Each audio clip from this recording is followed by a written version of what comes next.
إن الحمد لله نحمده ونستعينه ونستغفره ونعوذ بالله من شرور أنفسنا ومن سيئات أعمالنا. من يهده الله فلا مضل له ومن يضلل فلا هادي له، وأشهد أن لا إله إلا الله وحده لا شريك له، وأشهد أن محمدًا عبده ورسوله صلى الله عليه وعلى آله وأصحابه والتابعين لهم بإحسان إلى يوم الدين، وسلم تسليماً كثيراً. يا أيها الذين آمنوا اتقوا الله حق تقاته ولا تموتن إلا وأنتم مسلمون. يا أيها الناس اتقوا ربكم الذي خلقكم من نفس واحدة وخلق منها زوجها وبث منهما رجالاً كثيراً ونساء، واتقوا الله الذي تساءلون به والأرحام إن الله كان عليكم رقيبا.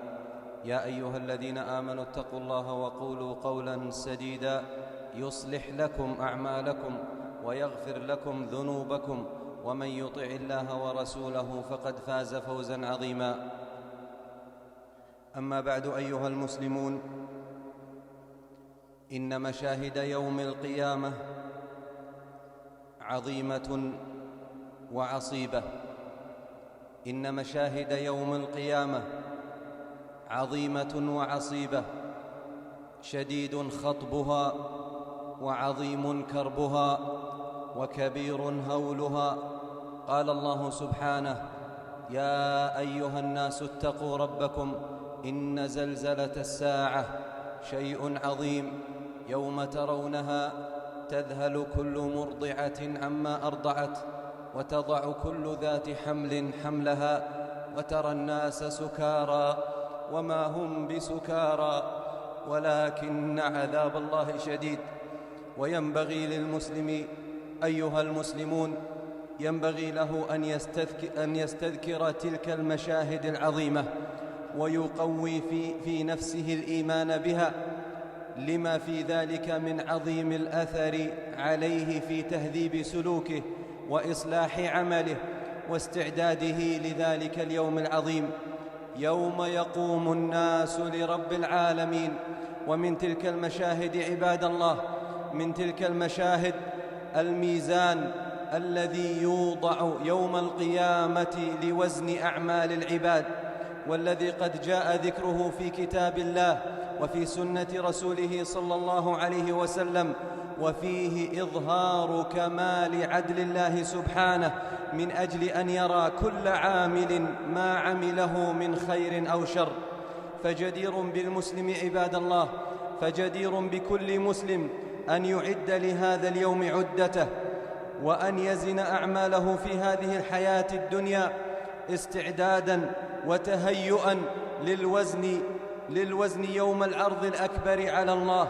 قال سبحانه وتعالى: ونضع الموازين القسط ليوم القيامة فلا تظلم نفس شيئا وإن كان مثقال حبة من خردل أتينا بها وكفى بنا حاسبين. وقال ربكم سبحانه: والوزن يومئذ الحق فمن ثقلت موازينه فأولئك هم المفلحون ومن خفت موازينه فأولئك الذين خسروا أنفسهم في جهنم خالدون تلفح وجوههم النار وهم فيها كالحون. ويقول سبحانه وتعالى: فأما من ثقلت موازينه فهو في عيشة راضية، وأما من خفت موازينه فأمه هاوية وما أدراك ما هي، نار حامية.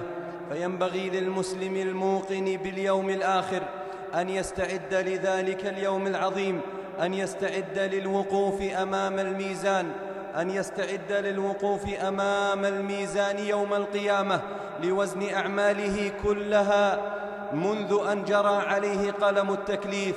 ويكون الميزان عباد الله، يكون الميزان بعد عرض الأعمال على العباد وبعد تطاير الصحف ليكون الجزاء بحسبها. فعن سلمان رضي الله عنه قال: يوضع الميزان يوم القيامة فلو وزن فيه السماوات والأرض لوزنهما، فإذا رأته الملائكة قالت: يا ربي لمن يزن هذا؟ قال لمن شئت من خلقي؟ فتقول الملائكة سبحانك ما عبدناك حق عبادتك. ولحظة الوقوف على الميزان عباد الله، لحظة الوقوف على الميزان لحظة حاسمة ومشهد مخيف، مشهد مخيف تنخلع له القلوب، موقف عظيم، موقف رهيب مخيف، موقف ينسى فيه العبد نفسه وينسى فيه أهله وأحبابه، ولا يدري ما هي نتيجته، ولا يدري هل يؤمر به إلى الجنة أو يؤمر به إلى النار. والميزان دقيق دقيق دقيق. فعن ابن مسعود رضي الله عنه قال: يحاسب الناس يوم القيامة، فمن كانت حسناته أكثر من سيئاته بواحدة دخل الجنة، ومن كانت سيئاته أكثر من حسناته بواحدة دخل النار. فاستعدوا لهذا الموقف العظيم عباد الله، استعدوا لهذا الموقف العظيم عباد الله، استعدوا ليوم توزن فيه أعمالكم، استعدوا ما دمتم في زمن الإمهال، استعدوا ما دمتم قادرين على تثقيل أعمالكم، على تثقيل موازينكم بالأعمال الصالحة. استعدوا عباد الله، استعدوا ما دامت الفرصة سانحة، استعدوا ما دامت الفرصة معكم، استعدوا قبل بغتة الرحيل وقبل خطفة الموت وقبل فجأة المغادرة. استعدوا وتخلصوا من الذنوب والأوزار وعودوا إلى الله، عودوا إلى الله عودة صادقة، عودوا إلى الله عودة صادقة، وأكثروا من العمل الصالح. ثقلوا موازينكم الآن، ثقلوا موازينكم الآن، ثقلوا موازينكم الآن، ثقلوا موازينكم الآن قبل أن تتوقف أعمالكم. قال النبي صلى الله عليه وسلم: إذا مات ابن آدم انقطع عمله. ثقلوا موازينكم الآن واجتهدوا ولا تفتروا ولا تغفلوا عن ذلك اليوم العظيم، فإن لكم يوما تقفون فيه أمام الميزان، فإن الوزن دقيق عباد الله، الوزن دقيق. ولا تتهاونوا بالذنوب، لا تتهاونوا بالذنوب، فإن لها من الله طالبا. والمؤمن الصادق عباد الله، المؤمن الصادق يخاف من الذنوب ويخاف من المعاصي، لأنه يعلم أن أعماله محفوظة وغدا على ربه معروضة، وأنه محاسب عليها يوم الحساب. قال النبي صلى الله عليه وسلم: يا عائشة، يا عائشة، إياك ومحقرات الأعمال فإن لها من الله طالبا. وعن ابن مسعود رضي الله عنه أن رسول الله صلى الله عليه وسلم قال: إياكم ومحقرات الذنوب فإنهن يجتمعن على الرجل حتى يهلكنه. وقال عمر بن الخطاب رضي الله عنه: حاسبوا أنفسكم قبل أن تحاسبوا، وزنوا أنفسكم قبل أن توزنوا، وتزينوا للعرض الأكبر، يومئذ تعرضون لا تخفى منكم خافية. وقال الحسن البصري رحمه الله: المؤمن قوام على نفسه، المؤمن قوام على نفسه، يحاسب نفسه لله. وإنما خف الحساب يوم القيامة على قوم حاسبوا أنفسهم في الدنيا، وإنما شق الحساب يوم القيامة على قوم أخذوا هذا الأمر من غير محاسبة. أسأل الله سبحانه أن ييسر حسابنا، وأن ييمن كتابنا، وأن يبيض وجوهنا، وأن ينجينا من كربات ذلك اليوم العظيم، وأن يكرمنا بالنعيم المقيم في جنات النعيم، إنه ودود رحيم. أقول ما تسمعون وأستغفر الله سبحانه لي ولكم ولسائر المسلمين من كل ذنب وخطيئة، فاستغفروه إنه هو الغفور الرحيم.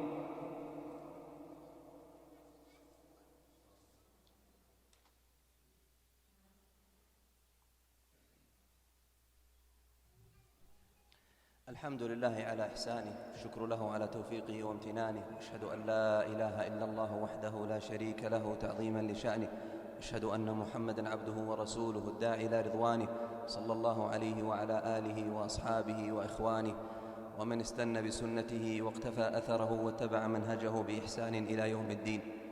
أما بعد، أيها المسلمون، إن من الأعمال التي يثقل بها الميزان يوم القيامة، إن من الأعمال التي يثقل بها ميزان المسلم يوم القيامة حسن الخلق، أن يكون الإنسان حسن الأخلاق مع الناس، يتودد إليهم ويتلطف معهم ولا يؤذيهم بكلمة أو نحوها.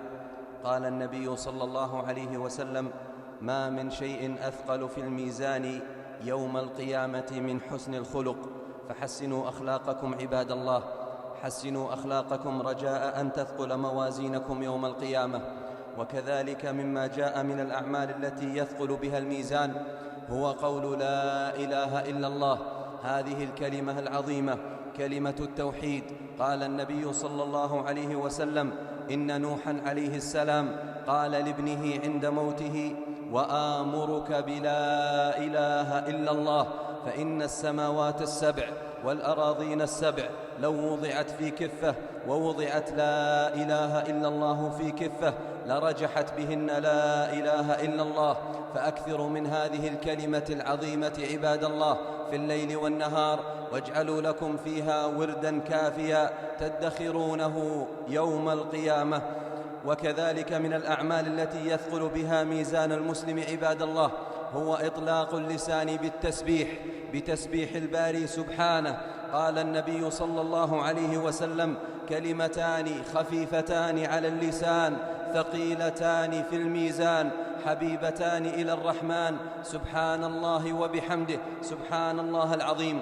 وقال صلى الله عليه وسلم: بخ بخ، وهي كلمة تقال عند التعجب، بخ بخ، وأشار بيده إلى 5 وقال: 5 ما أثقلهن في الميزان، سبحان الله والحمد لله ولا إله إلا الله والله أكبر. والولد الصالح يتوفى للمرء فيحتسبه، والولد الصالح يتوفى للمرء المسلم فيحتسبه. فالله الله أيها الإخوة، اجتهدوا في الأعمال الصالحة، وتذكروا دائما أن لكم يوما توزن فيه أعمالكم. أكثروا من ذكر الله سبحانه، أكثروا من قراءة القرآن، احرصوا على الصلوات الخمس في أوقاتها، فإن ثوابها ثقيل ثقيل ثقيل في الميزان. تخلصوا من المظالم وردوا الحقوق إلى أهلها، تحللوا من حقوق الناس اليوم حتى تحافظوا على حسناتكم يوم القيامة إذا وقفتم عند الميزان. قال النبي صلى الله عليه وسلم: من كانت عنده مظلمة لأخيه من عرضه أو من شيء منه فليتحلله منه اليوم قبل أن لا يكون دينار ولا درهم. إن كان له عمل صالح أخذ منه بقدر مظلمته، وإن لم يكن له حسنات أخذ من سيئات صاحبه فحمل عليه. أسأل الله سبحانه أن يرزقنا وإياكم الاجتهاد في طاعته، وأن يعصمنا سبحانه من الوقوع في معصيته، وأن يفتح لأعمالنا باب القبول. اللهم إنا نسألك الجنة وما قرب إليها من قول وعمل، ونعوذ بك من النار وما قرب إليها من قول وعمل. اللهم اهدنا لأحسن الأخلاق، لا يهدي لأحسنها إلا أنت، واصرف عنا سيئها، لا يصرف عنا سيئها إلا أنت. اللهم كما حسنت خلقنا فحسن أخلاقنا، اللهم كما حسنت خلقنا فحسن أخلاقنا يا ذا الجلال والإكرام. اللهم أعنا على ذكرك وشكرك وحسن عبادتك. اللهم ارزقنا الاجتهاد في الطاعة، وافتح لأعمالنا باب القبول، ومد في أعمالنا على طاعتك يا ذا الجلال والإكرام. واختم بالصالحات أيامنا وأعمارنا يا حي يا قيوم، وارزقنا توبة قبل الممات يا ذا الجلال والإكرام. واجعل آخر كلامنا من الدنيا لا إله إلا الله. اللهم اجعل جمعنا مرحوما وتفرقنا معصوما، ولا تجعل فينا ولا معنا شقيا ولا محروما. سبحان ربك رب العزة عما يصفون، وسلام على المرسلين، والحمد لله رب العالمين.